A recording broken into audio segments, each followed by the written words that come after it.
Di sini saya akan menjelaskan tentang motivasi. Yang pertama, definisi motivasi. Motivasi adalah suatu proses yang menjelaskan mengenai kekuatan, arah, dan ketekunan seseorang dalam upaya untuk mencapai tujuan. Kekuatan menggambarkan seberapa kerasnya seseorang dalam berusaha. Kita harus mempertimbangkan mutu upaya agar sejalan dengan kekuatannya. Motivasi memiliki dimensi ketekunan yang mengatur seberapa lama seseorang dapat mempertahankan upayanya. Teori-teori awal mengenai motivasi. Yang pertama, teori hierarki kebutuhan. Teori dari Abraham Maslow ini membuat hipotesis bahwa di dalam setiap manusia terdapat hierarki 5 kebutuhan. Yang pertama, fisiologis, meliputi kelaparan, kehausan, tempat tinggal, dan kebutuhan fisik lainnya.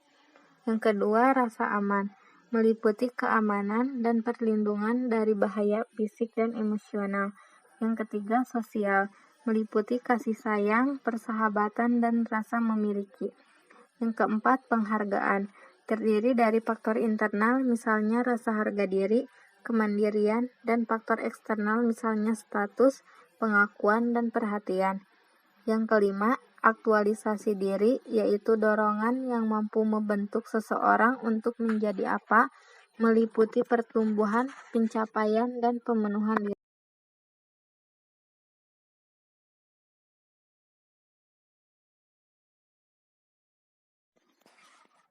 2. Teori X dan teori Y. Teori X mengasumsikan bahwa para pekerja tidak suka bekerja, malas, tidak mempunyai tanggung jawab, dan harus dipaksa untuk mengerjakan.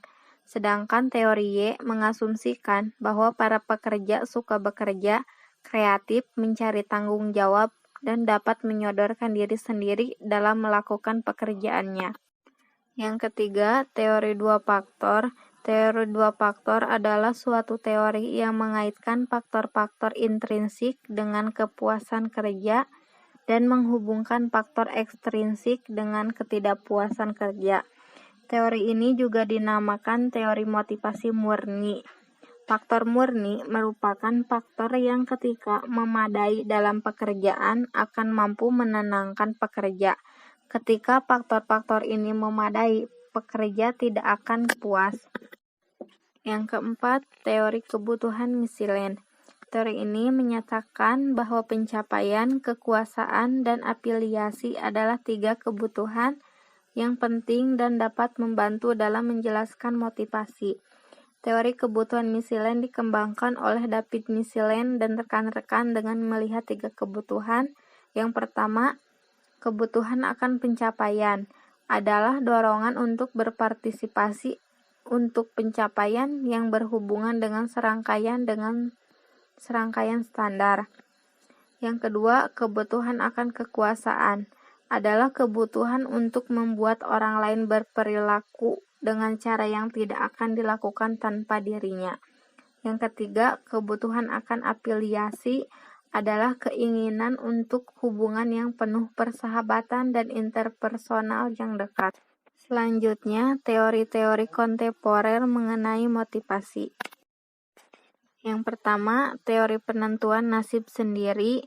Teori ini berpendapat bahwa motivasi seseorang untuk melakukan suatu aktivitas akan lebih besar apabila ia termotivasi secara intrinsik untuk melakukan aktivitas tersebut karena ia akan lebih menikmatinya, daripada ia termotivasi secara ekstrinsik sehingga aktivitas yang dilakukannya berubah menjadi sebuah kewajiban. Selanjutnya, keterlibatan pada pekerjaan. Keterlibatan pada pekerjaan adalah ketika seorang pekerja terlibat secara fisik, kognitif, dan energi emosional dalam kinerjanya terhadap suatu pekerjaan. Keterlibatan pada pekerjaan memiliki hubungan positif dengan hasil kerja. Hasil penelitian membuktikan bahwa sebuah perusahaan yang memiliki pekerja dengan tingkat keterlibatan pekerjaan yang tinggi memiliki keberhasilan yang tinggi pula. Hal itu disebabkan oleh tingginya keterlibatan pekerjaan karyawan sehingga hasil kerja yang dicapai juga baik. Hal-hal yang mendorong seseorang untuk terlibat dalam pekerjaannya adalah yang pertama, keyakinan atas manfaat yang akan mereka dapat dan keterlibatan dalam pekerjaan tersebut. Yang kedua, kesesuaian antara nilai individu dengan nilai organisasi. Yang ketiga, perilaku kepemimpinan yang memotivasi pekerja itu sendiri. Selanjutnya, teori penetapan tujuan. Teori ini berpendapat bahwa tujuan yang spesifik dan sulit serta adanya umpan balik akan memotivasi seseorang untuk meningkatkan kinerjanya. Dengan adanya tujuan akan menuntun para pekerja untuk menentukan hal apa yang perlu mereka lakukan dan seberapa besar usaha yang diperlukan dalam mencapai tujuan tersebut. Tujuan yang spesifik dan sulit akan meningkatkan kinerja karena tujuan yang spesifik menghasilkan output yang lebih tinggi daripada ketika tujuan tersebut digeneralisasikan. Kemudian tujuan yang sulit akan memotivasi pekerja untuk meningkatkan kinerjanya. Hal itu disebabkan oleh satu, karena pekerjaan tersebut menantang sehingga pekerja meningkatkan perhatian dan fokus terhadap pekerjaan tersebut. Yang kedua, pekerja harus meningkatkan energi dan bekerja keras demi tercapainya tujuan tersebut. Yang ketiga, pekerja harus mampu bertahan demi tercapainya tujuan. Yang keempat, pekerja terdorong untuk mencari strategi yang efektif dalam menyelesaikan pekerjaannya. Selanjutnya ada teori efikasi diri.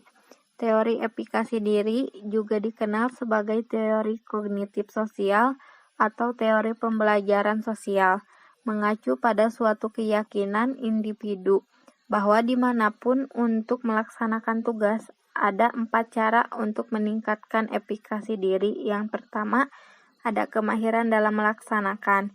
Kemahiran dalam melaksanakan memperoleh pengalaman yang relevan dengan tugas atau pekerjaan. Yang kedua, ada pemodelan yang dilakukan.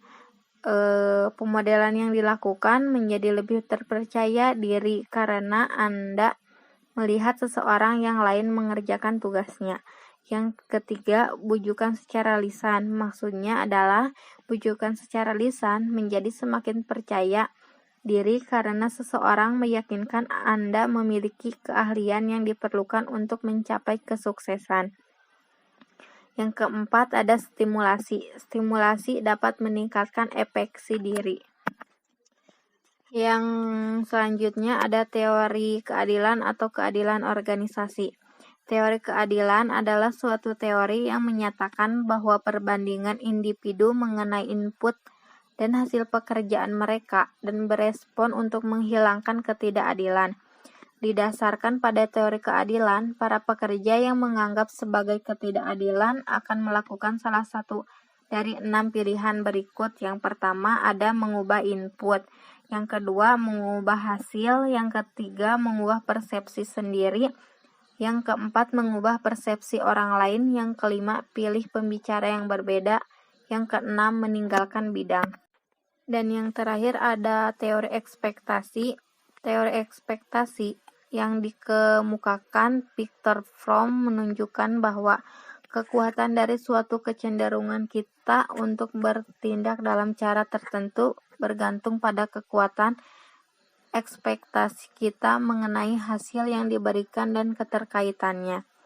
Dalam hal yang lebih praktis, teori ekspektasi mengatakan bahwa para pekerja akan termotivasi untuk mengeluarkan tingkat usaha yang lebih tinggi ketika mereka yakin bahwa usaha tersebut akan menghasilkan penilaian kinerja yang baik. Penilaian yang baik akan menghasilkan imbalan organisasi, seperti kenaikan gaji atau imbalan secara intrinsik. Tentu imbalan tersebut akan memuaskan tujuan pribadi para pekerja. Oleh karena itu, teori tersebut berfokus pada 3 hubungan seperti pada tampilan berikut ini. Yang pertama ada hubungan upaya kinerja, yang kedua ada hubungan kinerja dan imbalan, dan yang terakhir ada hubungan imbalan tujuan pribadi.